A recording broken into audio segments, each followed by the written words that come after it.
guys, good evening. This is Adesh and welcome you all in my YouTube channel Trading for a Living. So guys, जिस एक topic के regarding मैं ये video record कर रहा हूँ, वो एक टॉपिक ऐसा टॉपिक है जो आपने बहुत सुना होगा, आपके खुद के दिमाग में भी ये चीजें आई होंगी। वो टॉपिक है कि स्टॉक मार्केट एक्चुअली है क्या? क्या ये एक सेकंड सोर्स ऑफ इनकम बन सकता है? क्या हम इसमें सर्वाइव कर सकते हैं? क्या हम स्टॉक मार्केट से पैसा कमा सकते हैं? जब आप ये बात खुद सोचते हो या किसी से पूछते हो या कोई आपसे पूछता है, तो कहीं न कहीं हमारे मुँह में सबसे पहला ये आता है कि यार स्टॉक मार्केट तो गैम्बलिंग है और उससे पैसा नहीं बनाया जा सकता, ये सिर्फ पैसा लूज़ करने का एक ज़रिया है। तो ये थॉट प्रोसेस क्यों आता है? इसके बारे में हम बात करेंगे, किस तरीके से हमें स्टॉक मार्केट को लेना चाहिए, उसके बारे में बात करेंगे और उसके फिर आने वाली वीडियोज़ में मैं ये भी बताऊँगा कि मार्केट में किस तरीके से एग्ज़ैक्टली काम किया जाता है, कौन-सी वो 5 चीज़ें हैं, जिन 5 चीज़ों से आप अपने ट्रेडिंग करियर को या इन्वेस्टमेंट करियर को आगे बढ़ा सकते हो, आगे लेके जा सकते हो। बट वो चीज़ें बाद में, अभी हम समझते हैं कि स्टॉक मार्केट क्या है और क्यों ऐसा लगता है, क्यों ऐसी धारणा है कि स्टॉक मार्केट से पैसा नहीं कमाया जा सकता। तो गाइस, आपने सुना होगा कहीं न कहीं पे कि स्टॉक मार्केट को आप एज़ अ बिज़नेस आपको लेना चाहिए। दूसरा, कि स्टॉक मार्केट को आपको एज़ अ स्टडी आपको लेना चाहिए। पहले स्टडी आपको करना चाहिए, उसके बाद एज़ अ बिज़नेस आपको लेना चाहिए। दोनों के ऊपर हम आप थोड़ा-सा बात करने की कोशिश करते हैं, समझने की कोशिश करते हैं, ऐसा क्यों कहा गया है और क्यों हम ऐसा नहीं कर पाते? क्यों हम स्टॉक मार्केट में पहले दिन से ये सोचते हैं कि मुझे प्रॉफ़िट होना चाहिए, पहले दिन से हम ये सोचते हैं कि मुझे आज ही सक्सेस मिल जानी चाहिए, मुझे स्ट्रगल नहीं करना, मुझे फर्स्ट डे से प्रॉफ़िट ही प्रॉफ़िट चाहिए स्टॉक मार्केट में। और क्यों लोग ऐसा सोचते हैं कि स्टॉक मार्केट सबके लिए एक्चुअली नहीं है। लेकिन फिर भी अगर आप देखें, कि स्टॉक मार्केट में कहीं न कहीं सिर्फ़ 5% लोग ही सर्वाइव कर पाते हैं। 95 जो प्रतिशत लोग हैं या इतने सारे जो क्राउड है, वो क्यों सक्सेस नहीं हो पाती? उसका एकमात्र रीज़न ये है कि हम स्टॉक मार्केट को ख़ास तौर पे इंडिया में सिर्फ़ गैम्बलिंग समझते हैं। हम ना तो उसको एज़ अ बिज़नेस लेते हैं, ना हम उसको एज़ अ स्टडी लेते हैं। नाउ जब मैं बात करता हूँ एज़ अ बिज़नेस लेने की गाइस, जब आप कोई नया बिज़नेस करते हो, मैं उनकी बात नहीं कर रहा हूँ जिनका फैमिली में कोई ना कोई बिज़नेस चलता हुआ आ रहा है हिस्टोरिकली, और जब वो कुछ नया आपके आता है पीढ़ी दर पीढ़ी, और वो बंदा आगे आकर के उस बिज़नेस को कैरी फॉरवर्ड करता है। मैं उसकी बात नहीं कर रहा हूँ क्योंकि वो बिज़नेस फैमिली में एक्चुअली पैदा हुआ है और वहाँ से उसने सब चीज़ें बचपन में अपनी सीखी हैं, किस तरीके से मेरे डैड, मेरे ग्रैंडडैड किस तरीके से बिज़नेस को रन कर रहे हैं, तो वो कहीं न कहीं उसको ऑलरेडी विरासत में मिल जाता है। मैं जो बात कर रहा हूँ, मैं बात कर रहा हूँ जब आप एक नया बिज़नेस, आप कोई नया वेंचर आप स्टार्ट करते हो। क्या रिक्वायरमेंट आपको होना चाहिए? सबसे पहला तो ठीक है, आप एक डिटरमाइंड होने चाहिए। आप आपके पास वो डिसीज़न लेने की कैपेबिलिटी होनी चाहिए, क्योंकि होता क्या है कि बिज़नेस का जब हम बात करते हैं ना, आजकल खास तौर पे जो जॉब कर रहे हैं, वो ग्रुप ऑफ पीपल जो जॉब करते हुए आ रहे हैं, पीढ़ी दर पीढ़ी जो भी करते रहे हैं वो लोग, और अचानक से आपको कोई ऐसा लगे कि मुझे अब बिज़नेस करना चाहिए, तो एक बहुत बड़ा डिसीज़न है गाइस, और ये डिसीज़न लेना ऑब्वियसली आसान नहीं होता, क्योंकि नौकरी में आपको आदत पड़ी हुई होती है कि वो रिस्क फैक्टर है नहीं, हर महीने आपको सैलरी आनी है एंड ऑल। सो वो चीज़ें वहाँ पे वो मैटर करता है कि जब आप ये डिसीज़न लेते हो और वो डिटर्मिनेशन आप दिखाते हो कि हाँ, मुझे अभी बिज़नेस करना है, मुझे कुछ और करना है, मुझे फाइनेंशियल फ्रीडम चाहिए, तो वहाँ पे मैं बात कर रहा हूँ। जब आप एक नया बिज़नेस करने की सोचते हो गाइस, तो 2 चीज़ें आपकी वहाँ पे इम्पोर्टेंट होती हैं। पहली, that is initial capital. Obviously जब आप बिज़नेस करते हो तो पहले आपके पास इनिशियल कैपिटल होना चाहिए इन्वेस्ट करने के लिए, तभी आप बिज़नेस का सोच पाओगे। That is correct. Second, time. Business में आपको इनिशियली टाइम देना पड़ता है। अगेन मैं नए बिज़नेस की बात कर रहा हूँ गाइस। बिज़नेस में अगर आप टाइम नहीं दोगे, डेली बेसिस पे 6-7 घंटे, 8 घंटे फुल टाइम उसको नहीं करोगे और उसमें तकरीबन ये 2, 3, 4 साल तक आप नहीं मेहनत करोगे, बिज़नेस आपका उतना आपको रिज़ल्ट नहीं देगा।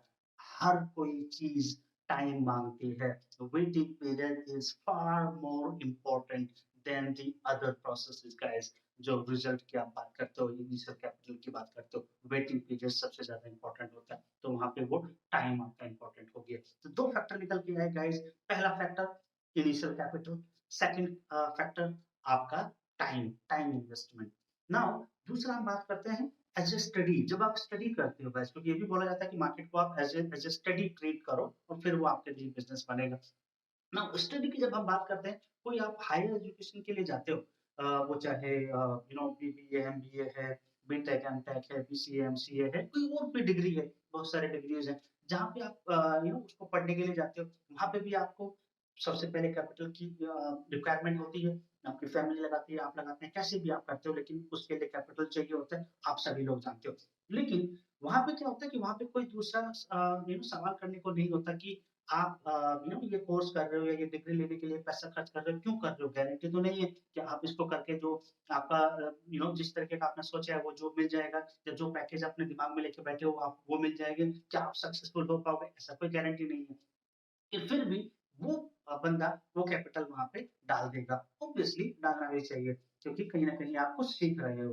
तो वहाँ पे भी आपका ये हो गया कि इनिशियल कैपिटल चाहिए और सेकंड कि आपको मेहनत, टाइम, वेटिंग पीरियड आपको वो सब चीज़ें वहाँ पे भी देनी पड़ेंगी। डेली का अपना स्टडी में 6 से 8 घंटे देने पड़ेंगे। 3 साल का कोर्स है, कोई 5 साल का कोर्स है, कोई 4 साल का कोर्स है, तब जाकर के आपको वो डिग्री आपको मिलती है। तो अगेन जो कैपिटल की जो मैंने बात की है इनिशियल कैपिटल हो चाहे आपका डोनेशन फी हो, चाहे ट्यूशन फी हो, चाहे अदर एक्सपेंसेस हो, ट्रैवल का, खाने का, पीने का, रहने का, कुछ भी हो, तो कहीं न कहीं वहाँ पे भी आपका इनिशियल कैपिटल का रिक्वायरमेंट बनता है और टाइम का रिक्वायरमेंट बनता है। तो वहाँ पे भी आप तकरीबन ज़्यादा नहीं तो जहाँ तक मुझे आइडिया है तो 3 टू 5 लैक्स आप कहीं न कहीं वहाँ पे भी खर्च करते हो। बिज़नेस आप करते हो तो बिज़नेस में ऑब्वियसली वो आपका रिक्वायरमेंट आपके बिज़नेस के लेवल के ऊपर है। आप एक छोटे लेवल का बिज़नेस करना चाहते हो, बड़े लेवल का करना चाहते हो या मीडियम लेवल का करना चाहते हो। बट इन्वेस्टमेंट वहाँ पे भी चाहिए, कैपिटल वहाँ पे भी चाहिए, रिस्क पे वो भी होती है। लेकिन जब आप बात करते हो स्टॉक मार्केट की, जब आप स्टॉक मार्केट में आप आते हो और आप ये बोलते हो कि मेरे को फर्स्ट डे से ना मेरे को प्रॉफिट चाहिए, मैं लॉस देखना ही नहीं चाहता, मैं मार्केट में फेल होना ही नहीं चाहता। और ये सबसे बड़ा ब्लॉक है कहीं न कहीं आपके दिमाग में। क्यों? मुझे मार्केट ऐसा चीज़ है जो पैसा भरा पड़ा है, पैसे का समुद्र है। सही है, बट वो पैसा कैसा निकालना है वहाँ से, किस तरीके से आपको काम करना है, उसके लिए आपको टाइम चाहिए, उसके लिए आपको कैपिटल चाहिए। वहाँ पे भी आपको वही कैपिटल खर्च करना पड़ेगा, वहाँ पे भी आपको वही टाइम आपको डेडिकेटेडली देना पड़ेगा, तब आप मार्केट से सीख पाओगे, तब आप मार्केट से ले पाओगे। तो जो सोच है ना, जो हमने बना के रखी है कि मेरे को फर्स्ट डे से चाहिए और मैं ऐसा होना चाहिए कि मुझे सक्सेसफुल ही होना है इसके अंदर, फेलियर का तो कोई ऑप्शन ही नहीं है। जब आप ये सोचते हो, तब प्रॉब्लम होती है, तब वहाँ पे आपके फेलियर होने के चांसेस ज़्यादा रहते हैं। कोई मैं मार्केट में नहीं देखा, जो एक प्लानिंग के अंतर्गत मार्केट में आया हो, कि ये मेरा 30 से 5 लाख रुपए है। 3 से 5 लाख रुपए मैं समझता हूँ कि मैं अगले 5 साल में या 3 साल में सीखने के लिए मैं मार्केट में इन्वेस्ट करूँगा, चला भी जाएगा तो मेरे को प्रॉब्लम नहीं होगी। कोई ऐसा नहीं सोचता। बंदा लेके आता है 1 लाख रुपए, 50,000 रुपए, 10,000 रुपए, समझता है कि मैं बस इसी से करोड़पति बन जाऊँगा, सीखना मुझे है नहीं, टाइम मुझे देना नहीं है और मैं बस एक सट्टे की तरह लगाऊँगा, गैम्बलिंग की तरह काम करूँगा, प्रॉफ़िट ले लूँगा। नहीं होता, यही कारण है कि हम सक्सेसफुल नहीं होते शेयर मार्केट में।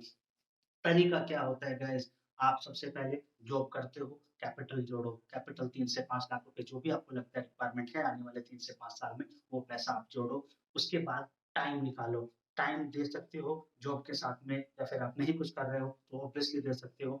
डेली का 6 से 7 घंटे दे सकते हो, तो 3 से 5 साल आपको लगने वाला है मार्केट को सीखने में, समझने में और जो 3 से 5 लाख रुपए का कैपिटल आप लेके आए हो सीखने के लिए, वो भी आप मान के चलो कि वो जाने वाला है। उसके जाने से आप पर कोई प्रेशर पड़ना नहीं चाहिए। नाउ अगर ये चीज़ आप फ़ॉलो करते हो और डेडिकेटेड हो आप उस चीज़ को लेकर के कि मुझे सीखना है और मुझे करना है और मैं ये खोने के लिए तैयार हूँ, देन मार्केट आपको वेलकम करेगा। और आप ये चीज़ें सीखोगे कि मार्केट किस तरीके से काम करता है, कहाँ पे मार्केट को क्यों लोग वहाँ पे बाय करते हैं, क्यों वहाँ पे जाके सेल होता है, क्यों ऐसा होता है कि कुछ लोग पहले मिस कर जाते हैं, मार्केट जब ऊपर जा रहा होता है, जब थोड़ा नीचे आता है, फिर मार्केट को लोग जो है पुश करते हैं ऊपर की साइड। तो वो सब साइकोलॉजी ना, वो सब जो साइकिल होती है ना, वो सब चीज़ें आपको समझ में धीरे-धीरे आने लगती है और आप उनसे रिलेट कर पाते हो। तो end of the day people market में काम कर रहे हैं, राइट? कोई और नहीं कर रहा, कोई एलियन नहीं है आगे काम करने के लिए। मार्केट में लोग ही ट्रेड करते हैं ना, ह्यूमन बीइंग ही ट्रेड करते हैं। वो साइकोलॉजी आपको तब समझ में आएगा जब आप मार्केट में घुसोगे। आप एक बियर साइकिल देख लोगे, आप बुल साइकिल देख लोगे, कंसोलिडेशन का साइकिल देख लोगे। इन सबको देखने में ना अ, और प्रैक्टिकली उसमें ट्रेड करने में ना आपको 3 से 5 साल गुज़र जाएगा। कभी-कभी तो 3 साल में आपका एक ही मार्केट एक ही डायरेक्शन में जाता रहता है बुल फेज़ में। अगर बुल फेज़ में गया होगा तो बियर फेज़ आपने देखा ही नहीं मार्केट का, उसके लिए आपको 3 साल वेट करना पड़ेगा, तब नेक्स्ट बियर फेज़ आएगा। आपको पता चलेगा कि मार्केट गिरता कैसे है और बियर लगातार बियर फेज रहता है। तो जिस तरीके से लगातार बुल फेज रहता है, कुछ टाइम के लिए बियर फेज रहता है और कुछ टाइम फिर ऐसा रहता है कि कंसोलिडेट करता है मार्केट एक रेंज में, ना ऊपर जाएगा ना नीचे जाएगा। तो वो तीनों तरीके के लाइव मार्केट में ना आपको ट्रेड करना आना चाहिए। वो सारा आपका जो माइंड है वो ट्रेंड होना चाहिए उन तीनों तरीके के मार्केट को देखने का।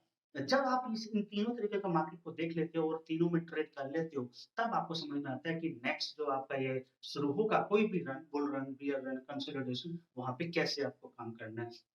कैसे आपको ट्रेंड आइडेंटिफाई करना है, कैसे आपको रिस्क अपना मैनेज करना है, कैसे आपको रिस्क रिवॉर्ड का आपको ध्यान रखना है, कैसे आपको साइकोलॉजी अपना उस तरीके का डेवलप करना है कि अगर आपको छोटे लॉसेस हों तो आपको प्रॉब्लम ना हो क्योंकि आप प्रॉफिट जो है वो बड़े लेंगे। तो ये सब चीज़ें मैं आपको आने वाली वीडियो में एक-एक करके सिखाऊँगा गाइस, जो 4-5 चीज़ें मैंने आपको बोली हैं जो बहुत ज़रूरी है मार्केट में।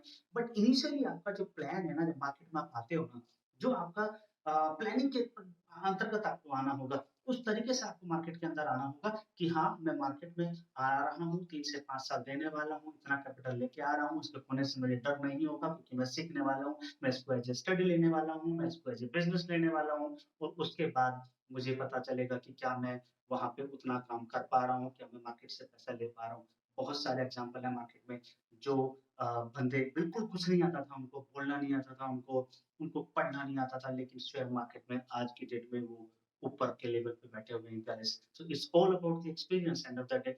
और एक चीज़ और मतलब मैं अभी आपको ये बताना चाह रहा था और आपने कभी पढ़ा हो या कहीं पे सुना हो किसी से, किसी ने ये जब ये बोला है और ये प्रूवन कहीं न कहीं बात है कि आप एक एक पर्टिकुलर इंडस्ट्री में या फिर एक किसी भी चीज़ में अगर आप महारत हासिल करना चाहते हैं, स्पेशलिस्ट बनना चाहते हैं उस पर्टिकुलर चीज़ का, तो 10,000 आवर्स आपको डिलीवर करने पड़ते हैं। ये एक थ्योरी है ऑब्वियसली। तो 10,000 आवर्स आप किस तरीके से आप मार्केट में डाल सकते हो, मार्केट में अगर आ रहे हो तो 10,000 आवर्स हैं आपके पास या नहीं? वो सवाल आप खुद से पूछो, अगर हैं, डाल सकते हो, आओ, कोई प्रॉब्लम नहीं है। आप आपके ब्राइट चांसेस है कि आप सस्टेन कर पाओगे, सक्सेसफुल रह पाओगे। बट आपके पास टाइम नहीं है, आपके पास पैसा नहीं है, देन कोई मतलब नहीं बनता मार्केट में गैम्बलिंग करने के लिए आने के लिए गाइस, कोई मतलब नहीं बनता। आप 10,000 आवर्स आप लगा लो डेली के 6-7 घंटे, महीने का कितना हो गया 200 घंटे, साल का कितना हो गया 2400 घंटे और 10,000 घंटे आपके 4 साल में हो रहे हैं, 5 साल में हो रहे हैं, 3 साल में हो रहे हैं। डिपेंडिंग ऑन कि आप कितना टाइम दे रहे हो पर डे। लेकिन उतना टाइम आप दोगे तो पक्के से आप किसी भी चीज़ में आप स्पेशलिस्ट बन सकते हो, किसी भी क्षेत्र में आप महारत हासिल कर सकते हो और स्टॉक मार्केट कुछ अलग चीज़ नहीं है, कोई रॉकेट साइंस नहीं है। स्टॉक मार्केट सबसे आसान चीज़ तो ये है कि मार्केट को इंसान चलाता है, कोई एलियंस नहीं चलाते मार्केट को। मार्केट में इंसान इन्वेस्ट करता है, इंसान उसको ऊपर लेके जाता है, इंसान नीचे लेके आता है। तो आपको साइकोलॉजी समझनी है किसकी, इंसान की, और आप खुद इंसान हो। तो ऐसा नहीं है पब्लिक पब्लिक क्यों ऊपर लेके जा रही है मार्केट? कहाँ से पब्लिक नीचे आ सकती लेके आ सकती है? कहाँ से फिर वापस से पब्लिक घुस सकती है? क्या एक बार में सारा पब्लिक लेके जाता है मार्केट? क्या कुछ रह जाते हैं, जब दोबारा नीचे आता है तब मार्केट ऊपर जाता है? ये सब चीज़ें देखने पे आपको ना एक्सपीरियंस करने पे समझ में आएँगी। लेकिन एक गारंटी है, जब समझ में आपको आ जाएगी ना, आपको उतना आसान ये लगेगा, इतना आसान आपको लगेगा कि आप बोलोगे कि इससे इससे बेहतर चीज़ नहीं है। फाइनेंशियल फ्रीडम उससे ज़्यादा आपको कहीं पे किसी भी रूप में नहीं मिल सकता। बट वही बात है कि कैसे अप्रोच आप करते हो स्टॉक मार्केट में, कैसे आप आते हो, वो सबसे बड़ा आपका जो है वो डिसीज़न आपको लेना है और वो सबसे ज़्यादा आपको जो है सोचने की बात है। तो guys thank you very much and मैं रिक्वेस्ट करना चाहूँगा कि जो-जो ये लोग वीडियो देख रहे हैं, अपने फ्रेंड्स को आगे आप वीडियो ये शेयर करें, चैनल को सब्सक्राइब करें, ताकि जब मैं आगे आने वाले समय में वीडियो बनाऊँ तो आपको नोटिफ़िकेशन मिल सके और आप वीडियो देख सकें और कुछ लाभ आप उठा सकें। Thank you very much, take care, bye bye, good night guys.